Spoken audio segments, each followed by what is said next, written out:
There was an advert when I was young that stuck in my memory.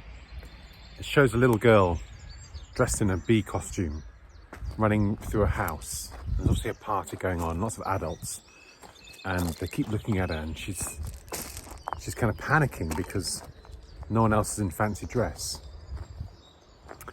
And as she runs through the house from room to room and everyone's staring at her, suddenly the French doors open and she runs out, and in the garden everyone is dressed in the same costume as she is.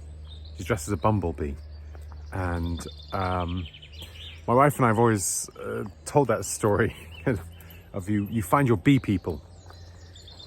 And I used to tell it to my creative writing students, because we would write as a kind of often solitary, or certainly the act of writing is solitary, and we would come together and suddenly we would just talk about kind of stories and, you know, commas and which word or where to put the full stop, and it was just kind of glorious.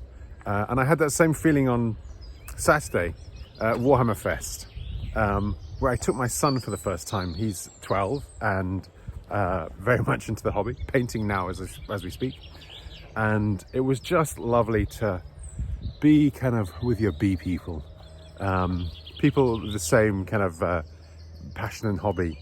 Because again, in the kind of the early days of Warhammer and the whole kind of role-playing game scene, you were very much on your own.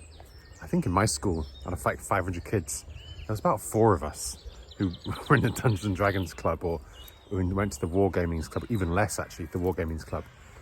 So it was just great, and it was great to see it through my son's eyes, who had never been before and never seen this, and he was just kind of blown away.